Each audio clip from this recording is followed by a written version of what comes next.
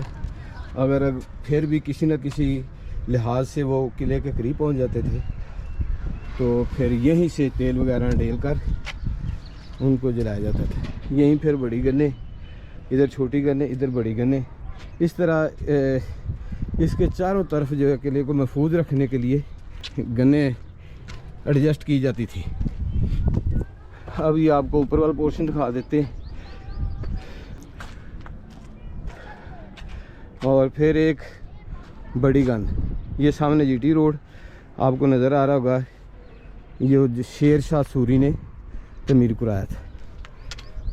اور پھر اس سے بھی اوپر والا ویو، یہاں کھڑے ہوں تو یہ اس کا منظر نظر آتا ہے. سبحان اللہ. یہ سارا ہی پتھروں کے ساتھ بنا ہوا ہے. اس وقت جو مٹیریل استعمال کیا جاتا ہے گاچ، چونا وغیرہ جو ہے، کنکر، وہی مٹیریل استعمال کیا گیا اس میں. کہتے ہیں کہ داتا گنج بخش علی احمد حجویری رحمۃ اللہ علیہ بھی جب یہاں سے گزرے افغانستان کی طرف گئے تو یہاں پر انہوں نے قیام کیا، ان کی یہاں بیٹھ گئی. یہ قلعہ جس بہادر جنگجو نڈار دلیر کے نام کے ساتھ منسوب ہے وہ ہے سلطان سارنگ. سلطان سارنگ کون تھا، کہاں سے آیا تھا، کس قبیلے سے تھا، کس خاندان سے تھا، اور اس کے مقاصد کیا تھے. تو تاریخ میں اس کی مختلف روایات ہیں. جو مستند روایت ہے وہ میں آپ کو بتا دیتا ہوں. گکھڑ کون تھے، کہاں سے آئے؟ جنرل کنگم کے خیال میں گکھڑ کشمیری بادشاہ سارس اول کے متحد تھے جن کی سلطنت موجودہ پوٹھوہار سے کشمیر تک پھیلی تھی. گکھڑ کی اپنی تاریخ ازل دونی چند 1720 کے مطابق گکھڑ سلطان کیک بند گوہر کی اولاد ہیں جو اصفہان میں کیان کا رہنے والا تھا. اس نے تبت اور بدخشاں کو تسخیر کر کے ایک سلطنت کی بنیاد رکھی. گریفن کی کتاب چیف آف پنجاب کے مطابق سلطان کیک کا خاندان 10 پشتوں تک یہاں کشمیر کے علاقے کا حکمران رہا. جب سلطان رستم ایک بغاوت میں مارا گیا تو اس کے بیٹے کابل خان نے سلطان شبتگین کے پاس پناہ لی، جس کا بیٹا گکھڑ شاہ اپنے قبیلے کے ہمراہ کے ساتھ 1001 میں ہندوستان آیا، جس کو سلطان محمود غزنوی نے پوٹھوہار کا علاقہ دیا. تاریخ فرشتہ کے میں گکھڑوں کے ایک وحشی خاندان یا وحشی قبیلہ بتایا گیا جو پنجاب میں 682 سے آباد ہیں، جس میں کثیر شہری کی روایت بھی تھی. اس قبیلے نے 13ویں صدی تک اسلام قبول نہیں کیا تھا، لیکن گکھڑوں کا کہنا ہے کہ تاریخ فرشتہ کے مصنف نے جو تاریخ لکھی ہے اس نے بغض سے کام لیا، کیونکہ محمد بن قاسم کے جد امجد بندو شاہ لاہور میں شیخاں گکھڑ نے ذلیل کیا تھا، جس کا بدلہ اس نے تاریخ کی کتاب میں لیا. الف سیٹن کی کتاب ہسٹری آف انڈیا کے مطابق وہ اپنے 329 میں لکھتا ہے سیالکوٹ راجہ رسالو کا حریف راجہ ہوڈی بھی گکھڑ تھا. واضح رہے کہ راجہ رسالو کا عہد پہلی صدی عیسوی کا ہے، لیکن مستند تاریخ میں محمود غزنوی پرتھوی راج کی 1008 میں لڑی جانے والی لڑائی کا تذکرہ ہے، جس نے آنے والے 1000 سال کی تاریخ بدل کر رکھ دی. ہمایوں کی جنگ جب شیر شاہ سوری کے ساتھ ہوئی تو اس نے ہمایوں کو شکست دی. ہمایوں ڈر کر ایران چلا گیا. جب وہ ایران گیا تو شیر شاہ سوری نے جو گکھڑ ہمایوں کے وفادار تھے اس نے گکھڑوں کو سرکوبی کے لیے قلعہ روہتاس قائم کیا. اور پھر شیر شاہ سوری کی وفات کے بعد اس کے بیٹے اسلام شاہ نے گکھڑوں کی سرکوبی کی اور اس کے 16 بیٹوں کو سلطان سارنگ کے ساتھ شہید کر دیا. تو یہ قبرستان ہے. ادھر یہ کسی بھی قبر پر کوئی تختی نہیں لکھی، یہ قبریں ہیں. السلام علیکم ورحمۃ اللہ وبرکاتہ. اللہ اکبر. اللہم صلی علی محمد وعلی آل محمد کما صلیت علی ابراہیم. یہ ہے سلطان سارنگ خان گکھڑ کی قبر. سلطان سارنگ خان گکھڑ ولد ملک تاتار خان گکھڑ. تاریخ شہادت 1546. حاکم اٹک تا جیلم ہزارہ بشمول کشمیر. از طرف راجہ شیراز حیدر زمان ولد سلطان راجہ برج زمان. ادھر یہ جو قبریں ہیں کافی ساری، ان کے اوپر تو کوئی تختی نہیں لکھی گئی، تو واللہ علم یہ کن کی قبور ہے. یہ کہ یہی قبر ہے، ممکن ہے اس کے بیٹے جو اس وقت اس کے ساتھ شہید ہوئے تھے یہ ان کی قبور ہوں. یہ ایک بلڈنگ بنی ہوئی ہے، اس کے اندر بھی 2 قبور ہیں، واللہ علم یہ کن کی. شروع سے لے کے یہ المیہ رہا ہے کہ مسلمان ہی مسلمانوں کے دشمن رہے ہیں. 2 قبریں یہ بھی ہیں، واللہ علم کس کی ہیں یہ والی. کبھی وہ وقت تھا جب یہ صاحب قبور اس علاقے پر حکمران تھے، لیکن آج ان کی قبریں جو ہیں وہ ہمارے لیے باعث عبرت ہیں کہ ہم جتنا بھی دنیا میں مال و متاع اکٹھا کر لیں، لیکن آخر ایک اس دنیا سے جانا ہے. کیوں نہ ایسی زندگی گزاریں جس میں اللہ بھی راضی ہو اور اس کا پیارا محبوب بھی راضی ہو. یہ قبریں جو آپ کو دیکھ رہے ہیں، ان سے پتہ ان کے اوپر کسی کا بھی نام نہیں لکھا ہوا.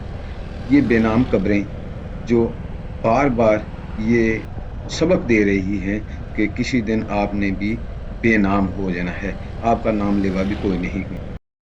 تاریخ اپنے آپ کو دہراتی، انسان چلے جاتے ہیں، ان کے اعمال زندہ رہتے ہیں. یہ دیکھیں وہی گاچونا استعمال کیا گیا اور یہ وہ پتھر وہی ہے، لیکن بعد میں اس کو جو ہے نا رینوویٹ کر کے اس کو کے اندر بہتری لانے کی کوشش کی گئی ہے.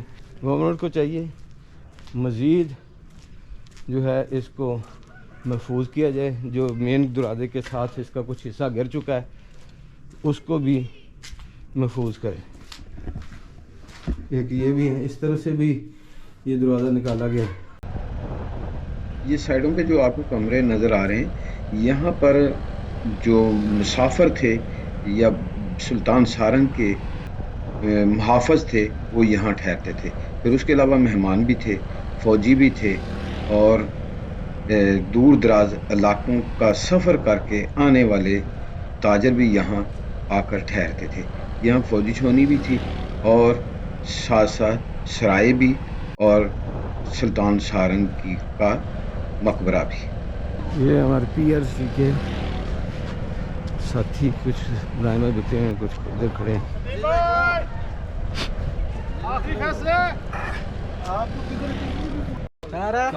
الحمدللہ. کیا نام ہے آپ کا؟ حیدر علی. حیدر علی. آپ کا؟ دانش کشمیری. دانش کشمیری. آپ کا؟ بشیر احمد. بشیر احمد. اچھا، دانش کشمیری. تیرا لحاظ کشمیری ہونا چاہیے، دنیا کو پتہ چل جائے. بشیر خان تلونڈی موسے خان ہیں؟ ہاں. کہاں سے آپ؟ کشمیر سے. کس ایریے سے؟ ریٹا پوٹلی. کوئی رٹا.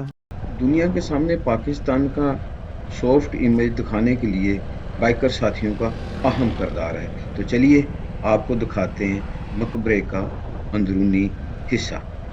سوچنے والی بات یہ ہے کہ سلطان سارنگ جس نے یہ قلعہ بنایا، قلعہ روات کے نام سے جو منسوب ہے، سلطان سارنگ کو اس مقبرہ کے اندر کیوں نہ دفن ہونے دیا.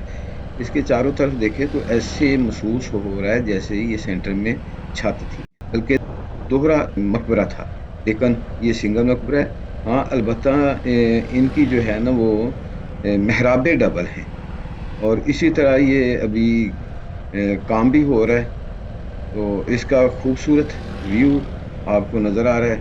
اگر گورنمنٹ میں اسی طرح جتنی بھی تاریخی مقامات ہیں سب کی طرف توجہ دے، ان کو رینوویٹ کرے، تو پاکستان کے لیے یہ کافی سارا زر مبادلہ کا ذریعہ بن. یہ ہمارے نویس صاحب ہیں جی، بہت زبردست ساتھی ہیں، بڑے پیار والے، ہاسمکھ، شرمیلے جے.